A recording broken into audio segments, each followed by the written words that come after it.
అంతర్జాతీయ మానవ హక్కుల దినోత్సవాన్ని పురస్కరించుకొని శ్రీకాళహస్తిలోని ఎస్ఎస్వి సరస్వతీబాయి పాఠశాలలో మండల లీగల్ సర్వీస్ ఆధ్వర్యంలో మానవ హక్కులపై న్యాయ చట్టాలపై విద్యార్థులకు శ్రీకాళహస్తి న్యాయవాదులు న్యాయ విజ్ఞాన సదస్సు అవగాహన కార్యక్రమం నిర్వహించారు.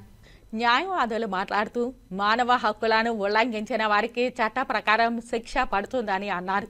భ్రూణ హత్యలు, బాల్య వివాహాలు, మానవ అక్రమ రవాణా, దళితులపై దాడులు జరగకుండా అడ్డుకున్నప్పుడే మానవ హక్కులను పరిరక్షించినట్లవుతుందని పేర్కొన్నారు.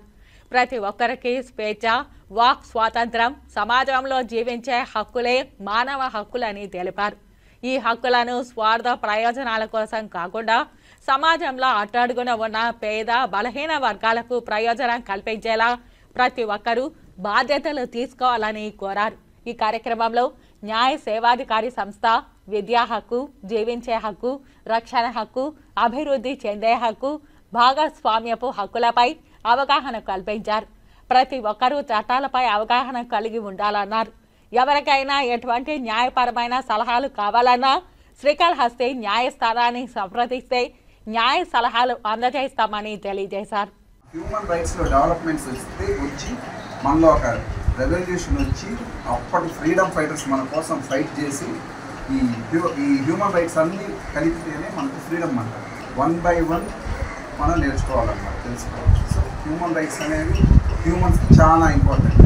మనం ఏం చేయాలంటే ప్రభుత్వానికి గుర్తు చేయాలి. ఏం గుర్తు చేయాలా? ఇక్కడ పాత చట్టం వస్తూ ఉంది, పాత చట్టాల నుంచి అలానే కొనసాగుతున్నాయి. ఇది న్యూ జనరేషను, ఈ జనరేషన్కి మాకు సెట్ అవ్వట్లేదు. కొన్ని విషయాలు మార్పు చేస్తే మా హక్కులు మాకు రికవర్ అవుతాయి అని చెప్పి జనరేషన్ కొద్దీ మీరేం చేయాలా? ఫ్యూచర్లో మీరు పెద్దవాళ్ళు అవుతారు కదా, లాయర్లు అవుతారు, డాక్టర్స్ అవుతారు. ఒక్కొక్క ప్రొఫెషన్లో ఒక్కొక్క ప్రాబ్లం ఏదైనా ఉంటే ఏం చేయాలి? ఎత్తి చూపించి గవర్నమెంట్ ద్వారా అది అమెండ్ చేసుకోవాలి. ఏం చేయాలా? ఆ రూల్ని అమెండ్ చేసుకోవాలి. కోర్ట్స్లో ఎమ్మెల్యేసీ సెల్ అనేది ఉంటుంది. ఆ లీగల్ ఎయిడ్కి వచ్చేసి మీరు అర్జీ కానీ మీకోసం కానీ, లేదంటే మీకు ఎవరైతే బాధితులు ఉంటారో వాళ్ళ కోసం కానీ మీరు వచ్చి ఒక అర్జీ ఇచ్చినారంటే ఆ అర్జీ పైన స్పందించి తక్షణ చర్యలు తీసుకోవడం జరుగుతుంది. సో అలా వచ్చి మీరు కోర్టు ద్వారా ఉచిత న్యాయ సలహా కానీ, లేదంటే అట్లా లీగల్ ఎయిడ్ కానీ, అంటే ఏదన్నా సమస్య పరిష్కారం కోసం ఉచితంగా ఒక అడ్వకేట్ అపాయింట్ చేయడం కానీ ఇట్లాంటివన్నీ జరుగుతాయి. అరుణ్ సార్ చెప్పిన విషయం నాకు అదే ఈరోజు గుర్తొచ్చింది. మన 2024 థీమ్ కూడా అదే, అవర్ ఫ్యూచర్ అవర్, అంటే ఇప్పుడు అవర్ రైట్స్ అవర్ ఫ్యూచర్ అనేది సార్ చెప్పారు. ఆ థీమ్ గురించి చక్కగా వివరించారు.